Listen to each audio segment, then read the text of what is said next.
У эфіры рацыя, мяне завуць Яўген Волошин. Наш гость, знакаміты чалавек з Украіны, вайсковы эксперт Роман Цветан. Вітаю вас. Приветствую, желаю здоровья. Рацыя. Сябры, калі вы не ведаеце, Роман Цветан не чужы для Беларусі чалавек, асоба з ліцвінскімі каранямі, хто разбіраецца ў гісторыі. Ліцвінскія гэта сінонім беларускія. Все правильно кажу, спадар Роман? Да, моя прабабушка, да, съедут, она литвинка. Так и есть. Пачну з Беларусі. Украінскі цэнтр нацыянальнага супраціву, аўтарытэтная арганізацыя, спадар Роман. Цэнтр нацыянальнага спротыву. Да, є така. Менш за месяц таму папярэджваў, што ФСБ і КДБ рыхтуюць сумесную аперацыю, там, правакацыю, хочуць скінуць з дрона выбухоўку на нафтабазу ў Беларусі. Нават назва вось паведамляецца Брест облнафтапрадукт. Ну, каб потым абвінаваціць ці то украінцаў, ці то палякаў, я так і не разабраўся. Слухайце, ну для чаго гэтым спецслужбам ФСБ, КДБ это можа быць патрэбна? Дело в том, что россияне в последнее время создают такого рода операции для того, чтобы повесить на кого-то так называемый рязанский сахар, если помните, что это такое.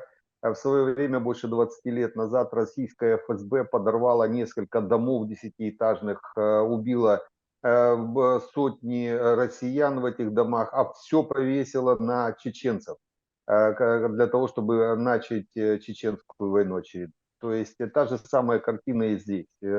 Придумывают определенные мероприятия, потом находят виновных или обозначают виновных, и дальше для того, чтобы начать какие-то провокации. В основном информационные. Сейчас военных провокаций россияне уже не запустят, а вот именно информационные могут, так как они до сих пор находятся в Совете Безопасности Организации Объединенных Наций, и им важно такого рода провокации для того, чтобы можно было в информационном поле уже международном на кого-то вешать эту проблематику. Вряд ли это были бы поляки, а это, скорее всего, они повесили бы такого рода удары на украинские спецслужбы, как это было недавно спровоцированная Федеральной службой безопасности такие антиизраильские погромы в районе Махачкалы. То есть та же самая картина вот и могла быть в том числе после удара,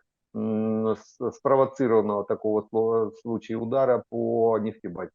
Камандуючы аб'яднаных сілаў узброеных сілаў Украіны Сергій Наев, генерал-лейтенант, нядаўна разважаў пра беларуска-украінскае памежжа.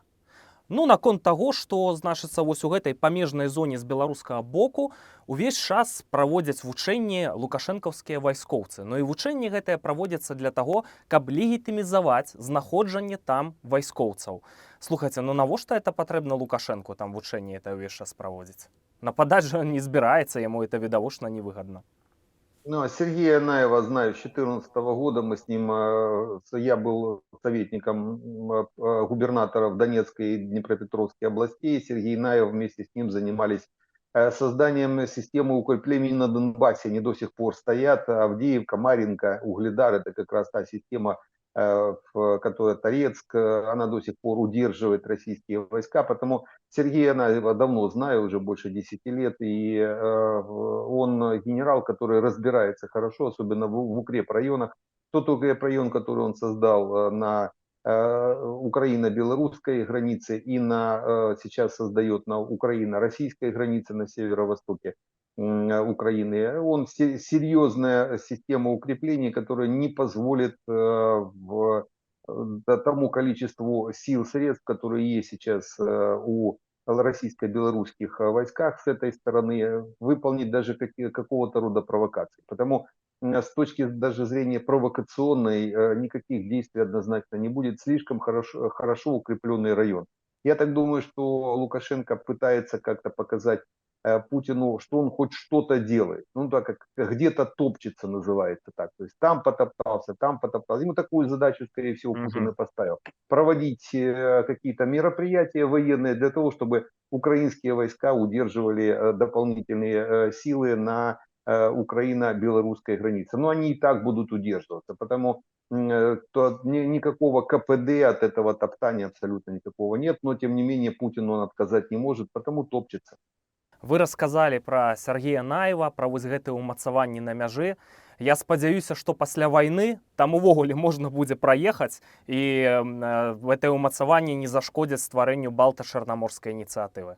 После разгрома российской армии, после того, как будет уничтожен режим, оккупационный режим Лукашенко, два братских народа, и белорусский, и украинский, полностью уберут любые, которые сейчас отстраиваются, военные укрепления, и у нас граница как таковой, она будет максимум на нескольких погранпереходах, и то для упрощения определенных экономических действий. Потому за это можете не сомневаться. Вось гэтае іпсо на мяжы. Калі украінскія памежнікі ці то троляць, ці это вот такая сур'ёзная аперацыя беларускіх, значыцца, што заходзьце, мы вас пачастуем украінскім баршом і гэтак далей, што вось вы пасобнікі там акупантаў, Лукашэнкі, гэтыя памежнікі вывешваюць банеры, што сапраўдны акупант гэта ЗША, там бел-чырвона-белы сцяг украінцы вывешваюць,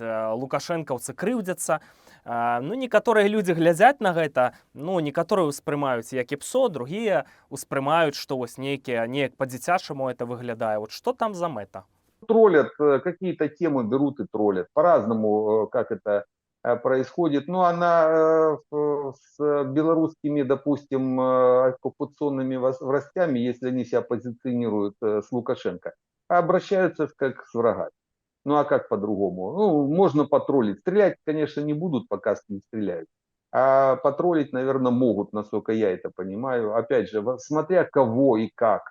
Это очень важно. То есть у нас есть понимание такой сепарации между белорусами и оккупационным лукашенковским режимом. Те же пограничники, ну, части пограничные есть, они конкретно пробелорусские, а конкретно пророссийские есть. Потому на какую часть это там что направлено, это надо точечно определять.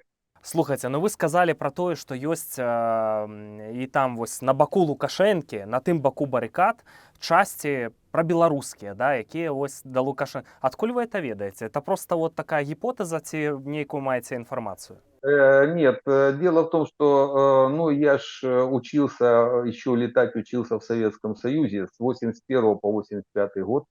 И с нами вместе училось очень много белорусов в том числе. И у меня очень много друзей есть среди белорусов, среди военных. Ну, только не с действующих военных, а уже в отставке. Ну, то есть пенсионеров, как и я. Много есть белорусов, они уже не в Белоруссии живут, а у них есть очень много друзей, которые до сих пор служат в белорусской армии. И в армии, и в том числе и в погранвойсках. Потому знаю из первых уст, можно так сказать. Так что есть там части, которые правильно, грамотно и про белорусские в том числе. Не полностью части, но, по крайней мере, часть белорусских войск, она реально пробелорусская, понимает, что такое российский оккупационный режим, вынужденно выполнять определенные задачи, может быть, как партизаны ждут своего часа. И я так понимаю, что они его дождутся. Спадар Роман, зараз пра Украіну. Украінскія СМІ аўтарытэтныя, но перадаюць, што атачылі паўатачэнне Аўдзеевкі маецца, там ужо наступаюць з трох розных бакоў расейцы, но і атрымліваецца, што возьмуць Аўдзеевку. Што вы думаеце пра гэта? Как раз Сергей Наев и с моим участием в том числе занимались построением определенных рубежей первой линии обороны, в которую входит Авдеевка в том числе.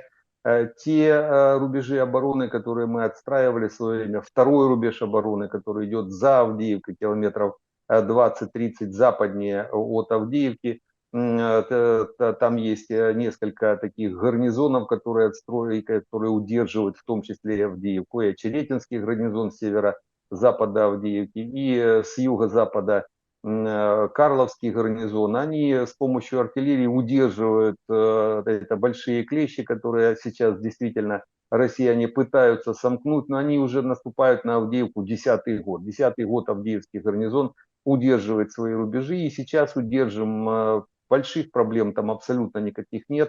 Россияне растягиваются, растянули линию фронта, пытаются большими клещами окружить Авдеевку, но как раз в этом их и проблема, потому что те гарнизоны, которые прикрывают Авдеевку с запада с помощью огневой такой поддержки, огневого вала, не дают возможности выполнить эти задачи. Россиян очень много гибнет, и сейчас в том числе, они сейчас проводят атаки, правда, малыми группами, там 10-30 человек, ну, по несколько десятков атак в сутки. Гарнизон держится и удержится, там сама система укрепрайон и расположение на превышениях Авдеевка сама по себе это такое высота над прилегающей поверхностью, там есть возможность удержаться, потому никаких проблем у Авдеевского гарнизона в этом смысле не будет. Гаспадар Роман, вы так пазітыўна настроеныя, ну вось гісторыя сцвярджае, што расейцы яны туга пачынаюць, а потым прасоўваюцца, знішчаюць там вёску за вёскай, горад за горадам і акупоўваюць новыя тэрыторыі. Адным словам, арда, яшчэ вось традыцыя мангольскай арды. Вы дапускаеце варыянт, што яны яшчэ значныя украінскія тэрыторыі могуць акупіраваць, напрыклад, гэтай зімой? Не атрымала Украіна, на жаль, вось крытычна неабходнай вайсковай тэхнікі? Да, действительно, того, что мы запрашивали, мы не получили, потому по некоторым позициям были свернуты наступательные действия, но они пока остались у нас по 3 направлениям: в районе Бахмута, в районе Токмака и левый берег Днепра сейчас идет разворачивание определенных боевых операций. У россиян нет сил, средств не то что двигаться, у россиян нет сил и средств и резервов для того, чтобы оборонять линию фронта в 1200 километров. То количество войск, которое у россиян сейчас есть и заведено на территорию Украины, оно в 2 раза меньше, чем необходимого для обороны. Те наступательные действия, которые они пытаются организовать, они же уже чуть ли не месяц топчутся вокруг Авдеевки. Тот золотой месяц, который дается, в принципе, любой армии для выполнения наступательных действий, они его уже потеряли. В ближайшее время начнутся дожди. Дожди у нас, осенние дожди начинаются где-то в ноябре и заканчиваются в мае. То есть полгода двигаться, особенно по восточному направлению, будет просто невозможно только из-за дождей. Ну и в россиян нечем двигаться. Не хватает резервов для того, чтобы оборонять. Вот сейчас у них большие проблемы по левому берегу, они просто не знают, чем прикрыться от наших частей, которые форсируют Днепр уже и на технике в том числе. Легкая броня сейчас переплывает Днепр и базируется на левом берегу. А у россиян нечем их остановить. Потому ни о каких наступательных действиях широкомасштабных речи быть не может. Путин побоится включать режим мобилизации, так как у него выборы весной. Это очень большой негатив. После мобилизации тут же вспыхнет Кавказ, там уже перегрет этот котел так называемый, потому абсолютно нет никаких проблем, по крайней мере, с действиями россиян. И их не будет, ничего они захватывать не будут.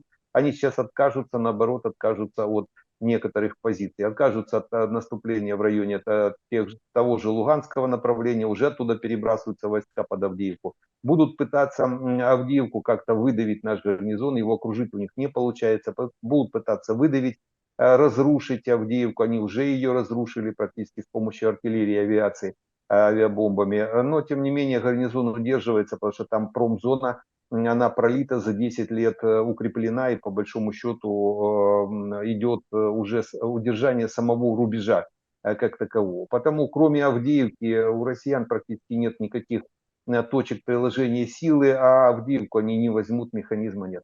Вы расказалі пра цікавыя падзеі у раёне Херсона, вось на левым беразе Днепра. Ну, прачытаўшы артыкул Залужнага у часопісе The Economist, я так зразумеў месадж, што перарэзаць это сухапутны калідор у Крым цягам гэтай зімы немагчыма. Я штосьці неправільна зразумеў, могуць быць сюрпрызы? Вот Залужный четко показал как раз направленные на англосаксонские политикум, англосакские месседжи о том, что нельзя остановить наступательные действия, нельзя упереться в глухой угол. нужно обязательно двигаться. Для чего? Для того, чтобы уменьшать боевую готовность российской армии. Нельзя дать возможность россиянам закопаться еще раз и перезарядиться. И тут же дал, как настоящий военный, дал рецепты для выполнения таких действий. Нужно достаточное количество, в том числе и новых видов вооружений. Двигаться мы будем однозначно в сторону Азовского побережья. Скорость движения будет зависеть от передачи в достаточном количестве техники, сил и новых модификаций вооружений. Если они будут, то, что мы заказываем, те же ракеты «Атакамс», те же ракеты М-26, это кассетники для «Хаймерсов». Есть еще целый ряд модификаций вооружений, которые мы заказываем. Если они нам передадут, то есть наши партнеры, вернее, наши гаранты нашей безопасности по Будапештскому меморандуму. Почему именно в «Экономисте» была статья? Это издание Великобритании, это английское издание, которое читает и английский политикум, и американский политикум. Именно Англия и Америка являются по Будапештскому меморандуму, когда мы потеряли свое ядерный щит, они являются гарантами нашей безопасности и военной, и экономической в том числе. Потому именно в «Экономист» Залужный показал, что нужно делать, и если то, что он запросил, будет передано, то в этом году мы можем еще перерезать сухопутный коридор, по крайней мере, дойдя до Токмака и взяв под огневой контроль перемещение грузов по трассе между Ростовом и Мелитополем. А што калі не будуць варушыцца? Таму што гэтыя гаранты паводле Будапештскага мемарандуму часам сябе не вельмі па-партнёрску паводзяць, а украінскія ўлады не хочуць пакрыўдзіць, не хочуць там скандалаў, у тым ліку дыпламатычных, і всю праўду ў вочы сказаць. Вось калі не перададуць всю зброю неабходную, якую прапісаў Залужны, што будзе тады? Вы правы, нашим властям неудобно это говорить, властям Англии и Соединенных Штатов. Ну, мы же для этого есть. Мы же скажем только не властям, мы скажем народу. И Англии, и народу Соединенных Штатов, американцам. Скажем о том, что их правительство, которое они выбрали как гаранты, себя уже проявляют не в полном объеме. Потому через давление пятой власти, так называемое информационное давление, мы это дело организуем и уже организуем. Даже мы с вами это сейчас делаем, показывая такую, в том числе и такую грань наших отношений. Ну а если не получится, допустим, у наших гарантов выполнять задачи по их обязательствам, ну тогда у нас остаются наши партнеры уже по Европе, Европейскому Союзу, которые сейчас, наоборот, увеличивают поддержку нашей армии, запускают производство. В Европе запущено очень серьезное производство боеприпасов. Вот Рейнметал нам очень сильно помогает, страны бывшего Варшавского договора нам помогают, практически все вооружение идет старое советское, которое мы используем, оно идет от них, и там и производство налажено, и мы запустили производство на этих базах. И страны Европы, старой Европы нам также помогают, начиная от Германии, заканчивая Испанией. Особенно Испания в последнее время очень сильно помогает Украине. Не забыла она поддержку россиянами сепаратистов каталонских, потому и эти моменты будут использованы. Я думаю, мы продержимся, в том числе и без англосаксонского участия, хотя, опять же, одно дело американцы, вернее, американское правительство, а другое дело Великобритания. Британия нам помогала, помогает и будет помогать уже даже в отрыве от Соединенных Штатов. Спадар Роман, я вельмі спадзяюся, што вашыя пазітыўныя сцэнары рэалізуюцца, таму што, іначай ёсць пагроза ўсяму цывілізаванаму свету. Калі коротка сказаць, я шчыра дзякую вам за ўдзел у гэтым відэа. До свидания. Всяго добрага.